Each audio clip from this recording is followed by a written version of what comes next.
இன்றைய வேளாண் தொழில்நுட்ப பகுதியில் பயிர் கழிவுகளை இயற்கை உரமாக்கும் தொழில்நுட்பங்கள் குறித்து சேலம் மாவட்டம் சந்தியூர் வேளாண் அறிவியல் நிலைய சுற்றுப்புற சூழல் அறிவியல் துறை உதவி பேராசிரியர் முனைவர் ஏ கிருஷ்ணவேணி அவர்கள் தரும் தகவல்கள்.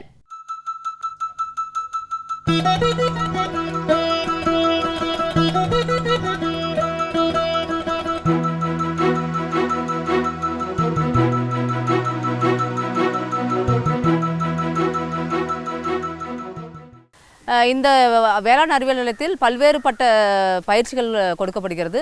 குறிப்பாக இயற்கை முறையில் விவசாயிகள் எவ்வாறு பலவிதமான இடுபொருள்களை தயார் பண்ணி விவசாயம் பண்ணலான்றதுக்கு தான் பிரத்யேகமான முக்கியத்துவம் கொடுக்கப்பட்டு வருகிறது.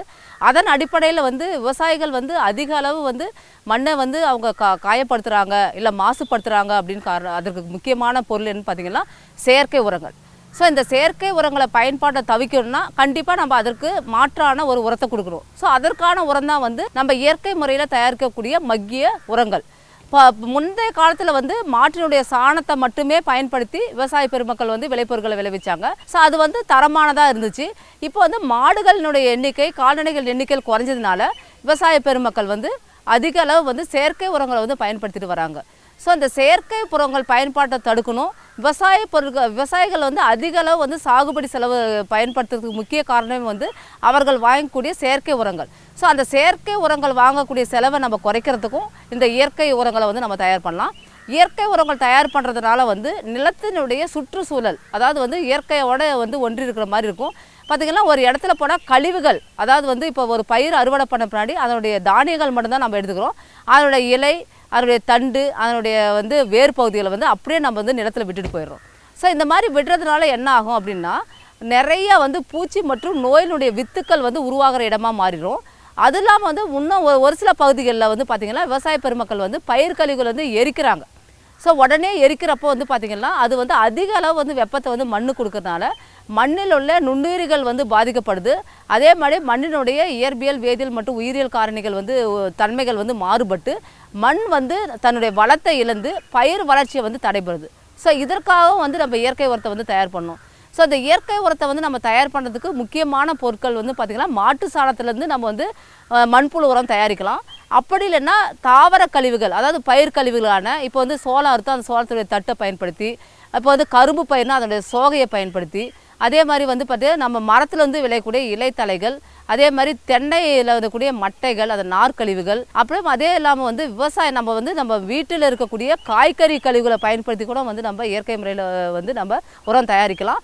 அதே மாதிரி தொழிற்சாலையிலேருந்து பெறக்கூடிய கழிவுகள், பழ தொழிற்சாலை இருக்குது, கரும்பு நம்ம சர்க்கரை தொழிற்சாலையிலேருந்து பெறக்கூடிய இந்த கழிவுகள்லாம் நம்ம பயன்படுத்தி இயற்கை உரம் தயாரிக்கலாம். இந்த இயற்கை உரங்களை நம்ம பயன்படுத்தி தான் இயற்கை விவசாயம் செய்யணும். அதுதான் நம்ம இப்பொழுதைய முக்கிய நோக்கமாக இருந்துட்டு இருக்குது. ஸோ இந்த இயற்கை விவசாயம் செய்கிறதுக்கு முக்கியமானது நிலத்துக்கு கொடுக்கறது பார்த்திங்கன்னா இந்த மக்கிய தொழு உரம். இதை நம்ம தயார் பண்ணுறது பார்த்திங்கன்னா ஒரு விதத்தில் பார்த்திங்கன்னா நம்ம இந்த இலைத்தலைகளை மக்க வச்சு தயார் பண்ணலாம். தென்னை நார்கழிவுகளை மக்க வச்சு தயார் பண்ணலாம். அதே மாதிரி தொழிற்சாலை கழிவுகளை மக்க வச்சு தயார் பண்ணலாம். அதே வீட்டில் அதாவது நகர்ப்புறத்தில் இருக்கிற கழிவுகள் வீட்டில் கிடைக்கிற கழிவுகளை பயன்படுத்தி கூட நம்ம இயற்கை உரம் தயார் பண்ணலாம். ஸோ இதை தயார் பண்ணுறதுக்கு நம்ம எப்படி செய்யணும்னா விவசாய பெருமக்கள் முதல்ல அந்த பயிர் கழிவுகளை எடுத்து நல்லா அதை துண்டுகளாக சிறு துண்டுகளாக ஆக்கணும். அப்போ தான் உங்களுக்கு மக்கக்கூடிய காலனை குறையும். இல்லாட்டி ஒரு வருஷம் 2 வருஷம்னு போயிட்டுருக்கும். ஆனால் இப்போ இது தொழில்நுட்பம் நாம் ஏன் பயன்படுத்துகிறோம் அப்படின்னா மக்கற காலத்தை குறைக்கிறதுக்கும் அதோடைய சத்துக்களை அதிகப்படுத்துறதுக்கும். இல்லாட்டி ஒரு சாதாரணமாக ஒரு இலை விழுந்தால் அது மக்கிரும், 1 வருஷம் 2 வருஷத்தில் மக்கிரும். ஆனால் அது வீணாக தான் போயிட்டுருக்கு. இதையே ஒரு முறைப்படுத்தப்பட்டு அதை ஒரு பெட்டு மாதிரி போட்டு அதில் நம்ம தயார் பண்ணுறப்போ உரம் வாடுறது எளிதாக இருக்கும். அதை எடுத்துகிட்டு போய் நம்ம பயன்படுத்தலாம். ஸோ இதுக்கு விவசாய பெருமக்கள் ஒரு பெட் ஃபார்ம் அதாவது ஒரு 12 அடி நீளத்துக்கு ஒரு பெட்டு மாதிரி போட்டுட்டு உயரம் எப்பவுமே 3 அடி தான் இருக்கணும். ஏன்னா அப்போ தான் நம்ம அந்த உர குவியில் நம்ம பார்த்து அதை நம்ம சரிப்படுத்த முடியும். அகலம் ஒரு 3 அடி இந்த மாதிரி நம்ம பயன்படுத்திட்டு காஞ்ச சருகளை போடணும். அதுக்கப்புறம் பச்சை கழிவுகள் முக்கியம். ஏன் இப்போ இலைத்தலைகள்லாம் சீக்கிரமாக மக்க மாட்டேன்னா அதனுடைய பச்சை கழிவுகள் இல்லை.